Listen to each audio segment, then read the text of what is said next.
Hey, this is Sky. Welcome to my YouTube channel. So let's get right into today's topic. I want to talk about self-worth. Having a high sense of self-worth. Valuing yourself. Having high standards. I personally believe that self-worth is slightly different than self-love, but it's a subcategory of self-love. You have to be able to love yourself. Some people have this fantasy. These are naive people who've never really been through depression. They've never been through anything tough in their life. They don't believe, and there's a certain branch of psychology out there, they don't believe that you don't love yourself. Let me say it the opposite way. Some people think that we have a natural tendency, a natural ability, an automatic sense of self-love, because they mistake self-preservation with self-love. Just because you can survive and you don't want to die, you're not sitting there with a gun in your mouth, you're actually trying, even if you're not trying very hard, that somehow means that you love yourself. The fact that you haven't cut your arm off or lit yourself on fire, jumped off a bridge, whatever, that means you love yourself. It's not true. We can look at people's self-destructive behavior and they're outwardly destructive. We destroy ourselves and destroy everything around us when we're depressed, when we don't have a high sense of self-worth, when we're in that fuck the world mode. I lived in that fuck the world mode for decades.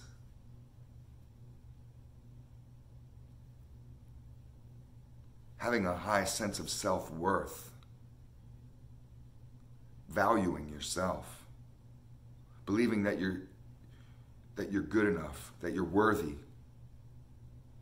of love, worthy of success, worthy of greatness, worthy of intelligence, worthy of a good circle of friends, worthy of great relationships, worthy of great kids, worthy of a cool car. You could keep going and going and going. People have a hard time even mentioning one of those. I know I did. My entire environment, both outside and inside, was of a low standard. I had very low standards for myself, and I attracted low standard people, friends and women. You know, it took me a lot longer to take a look at my friends than it did to take a look at the women that I was attracting, and I had wondered for years, how come I keep attracting the certain types of chicks? These certain types of women keep coming after me. I keep falling into relationships with these go nowhere, do nothing, dingbat, uneducated, barely able to function, crazy, drug addict women. Not even very beautiful, dumpy, not healthy in any way.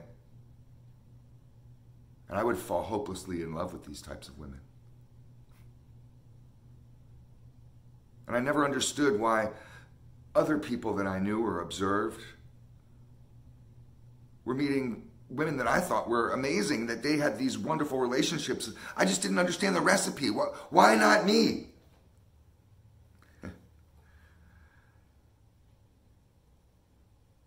You know, birds of a feather flock together, right? I mean, if you're a low standard, low self-worth weakling like I was, you attract those types of people.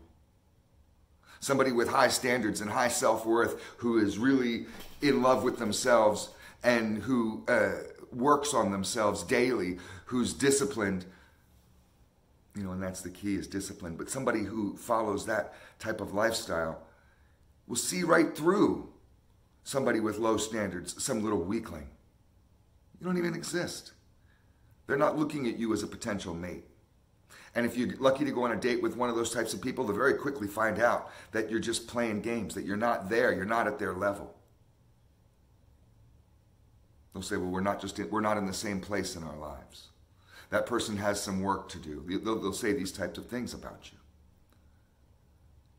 But I never really figured that out, and it comes from a daily disciplined life of working on yourself. And the more you work on yourself and you try to get over your past traumas, You forgive your parents for being weak, for raising you terribly, for not being there at all. You stop blaming the world. You stop blaming society. Stop blaming the authority figures you've had in your life, whether they be teachers or parents or cops or judges or whoever. Stop and just take responsibility for yourself and see what's really there, and then take steps daily to attack these issues and to conquer your fears, to get over your traumas, to become a healthier, better person. When you're doing this on a daily basis, even if you're slow along that path, you might not be, Usain Bolt or Carl Lewis. You may not be running at 30, 40 miles an hour. You may just be walking real slow. You may be crawling along the path, feeling like you're not going anywhere. But as long as you're moving forward,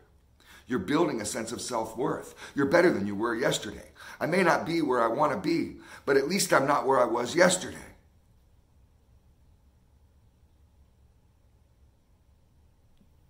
You can take an inventory of your insides and outsides of your world. And make a list. Okay, well, where I live is kind of a bad area. Bam, that on your list is something you need to change. I lived in horrible neighborhoods from the time I was a little boy, from 10 years old. That was out of my control, obviously. It was with my mom. But up until about 30, 31, 32, I lived in the ghetto for that long. And I never really cared. So what if walking to the store is dangerous? You know how many dead bodies I've seen? I don't even want to get into it. It's so depressing. Just by being around bad neighborhoods. How many friends I've lost. How many people I've known just on my block that go to jail every week. And people I hang out with. And I would be affected by this. And feel like, well, this is the environment I live in. I must be a fish that lives in this type of fishbowl. I must be an animal that lives in this type of environment. I'm a loser that lives in fucking Loserville. It's hard to be on top of your game when you have a poor environment.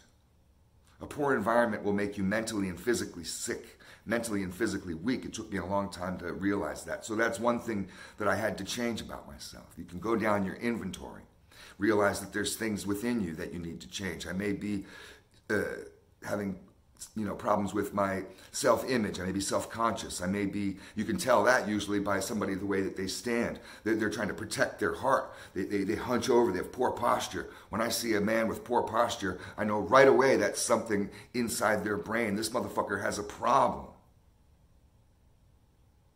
Usually a self-worth problem. My posture was so bad I would stand like a U. I would just be like a C-shaped. I'd be just curled over. Part of it is building muscle, building the right muscles. Another part of it is being conscious of what you're doing and forcing yourself. Okay, shoulders down and back, chest out, chin up. And I would force myself, literally correct myself all day long. But notice how you feel when you're feeling good, when you're on your A game, when you're just feeling alpha as fuck, when you're feeling like you won the lottery, like everything is going for you. If you've ever had that experience, for me, it used to be fleeting. It used to be every once in a while. Now it's more often. And I notice when those experiences in my life happen, when I'm feeling really good, really happy, really on top of shit. I don't have a whole list of stuff to do. I've done that shit and I got my day open and now I can go play. I'm naturally in a position of power, physically. Your mind and body are connected. That's why I talk so much about this shit. You never want to compromise your self-worth as you're building yourself. You don't want to allow yourself to go backwards. Compromising your self-worth is selling yourself short. You don't have a value. You're priceless. And other people can reach your standards or they can go fuck themselves. It's a hard road sometimes to be on a path of greatness. It's a lonely road sometimes to be on a path of personal development and to have a sense of self-worth, because you will notice that, okay, you're not good for me. You'll start looking through some of your friends and realize, man, that person is really just dragging me down. Too negative. They're not going anywhere. If you have any friends that are the same person they are now as they were 10 years ago, get rid of those friends. They're going nowhere. And if you're around a bunch of people that are going nowhere, trust me, I know this. If you're around a bunch of people that are going nowhere in life, then you're going to go nowhere. If you're around a bunch of people that are worse off than they were 10 years ago, they're always talking about their heyday. I used to be successful. I know lots of guys that have this used to be shit. I was so good in the stock market. I used to be the best real estate agent and this and that. Used to be. Hang out with motherfuckers that are doing it, that they're more successful now than they were 3-4 years ago. They're moving forward. They're in better shape now than they were 5 or 10 years ago. They're moving forward. It's no excuse to get older. I'm going to be 50 years old this year, and I'm in the best shape of my life. I'm in better shape now at 49 than I was at 18, than I was at 26. And at 26, I thought I was a badass. I mean, my ego was so out of control. I thought I was such a bad motherfucker. But I wasn't. Now that I've gained self-worth, now that I've gained true inner strength, I realize that person that I was back in the old days was a loser. I've gone so much more forward, just physically, but also mentally. It's all connected. As you work on yourself, you build your self-worth. And you cannot lower your standards just to socialize. You don't need validation from losers. They're not going to be able to provide you and fill you up with the type of energy that you need. That energy comes from within. But if you're going to surround yourself with people, surround yourself with like-minded people or people that are moving forward a little faster than you. You know, I used to be into sports when I was in high school. I was a jock. I don't even know if they use that term anymore. And I hated being the best player on the team. I hated it. Some guys like being the best player on the team because at the end of the school year, they get trophies and this and that, you know. I hated, make me the worst guy on the team. I want a team that's playing at such a high level that I have to struggle to keep up. That's more fun for me. I'd get amazingly frustrated being the best guy on the baseball team, being the best guy on the volleyball team, being the best guy on the wrestling team, whatever. It's just incredibly frustrating to be around people who can't operate at your level. You may find this at work. How frustrating it is to be around people at work who can't operate at your level. You're always teaching them. You're always waiting for them to catch up. You have to do your work, and then, you know, if you want to meet your quotas or whatever kind of job you have, say if you're on a factory floor, which I've been, you know, you got to all of a sudden pick up their slack too, and you're not getting paid extra for that. That sucks.